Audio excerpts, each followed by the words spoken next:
Sir मैंने आपका video देखा था ऐबाश का डॉक्टर, जिसमें आपने एनएमसी फैकल्टी अटेंडेंस के बारे में बताए थे।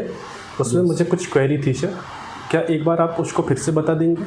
ठीक है, मैं आपको ना पूरा फिर से एक बार एक्सप्लेन करता हूँ, बट लेट मी एक्सप्लेन कि सबसे पहले मैं आपको एक्सप्लेन करने जा रहा हूँ।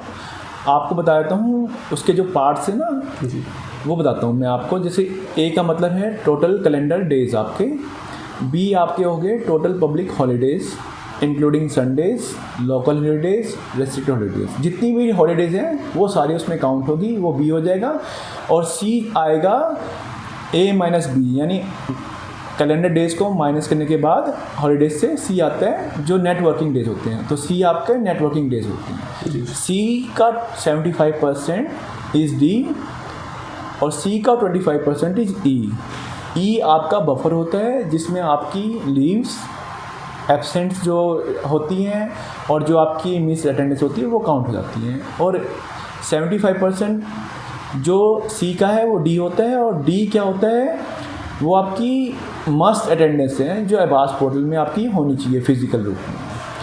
तो मैं आपको जैसे आपका था कि जो एग्जांपल्स हैं वो भी आपको समझ नहीं आया, तो मैं आपको बताता हूँ क्या क्या 4 एग्जांपल हैं। एग्जांपल्स जैसे हैं, एक है कंप्लाइंट प्लानर, एक है हेक्टिक शेड्यूल फैकल्टी, एक है डबल काउंट मिस्टेक और एक है हॉलीडे स्वैप। ठीक है, मैं ये आपको एक्सप्रेस करता हूँ क्या होता है। तो जैसे पहला हम एग्जांपल लेते हैं the complaint planner. Complaint planner है यानी उन्होंने क्या किया है, उनको पूरा आइडिया है ए क्या है, बी क्या है, सी क्या है, डी क्या है, ई क्या है, तो उसी के अकॉर्डिंग पूरा ईयर प्लान कर लेते हैं। और जो उनका बफर है उसी के अकॉर्डिंग वो लीव्स लेते हैं ताकि उनकी जो अटेंडेंस एनएमसी में है वो 75% से ऊपर रहे। मैं यहाँ पे ये नहीं सजेस्ट कर रहा कि आपकी अटेंडेंस 75% ही रहनी चाहिए, यहाँ पे है कि मिनिमल जो आपकी अटेंडेंस है वो 75% रहनी चाहिए। तो कंप्लाइंट प्लानर वो प्लान करके चलते हैं। दूसरा एग्जांपल मैं आपको साइड करना चाहूँगा हेक्टिक शेड्यूल फैकल्टी। कुछ faculties administrative works, clinical overload के कारण अपनी अटेंडेंस लगाना भूल जाते हैं, बट वो क्या करते हैं उस अटेंडेंस को कवर करने के लिए क्या करते हैं, लीव्स कम ले लेते हैं। तो वो भी लीव्स कहाँ पे 25% जो बफर है उसमें काउंट हो जाती है, उनकी अटेंडेंस भी 75% से ऊपर रहती तब भी, क्योंकि क्या करते हैं वो लीव्स कम कर देते हैं क्योंकि उनकी मिस अटेंडेंस थी, तो वो 25% में कवर हो जाएंगी। अब क्या है जो मैक्सिमम फैकल्टी के अंदर जो डाउट है वो है डबल काउंट मिस्टेक। यहाँ पे क्या हो रहा है कि जो सी को बेस लेना है आपकी मिनिमल अटेंडेंस का, वहाँ पे उल्टा हो रहा है, फैकल्टी डी को अपना बेस ले रही है, और डी क्या है आपका 75% ऑफ सी यानी नेटवर्किंग डेज का।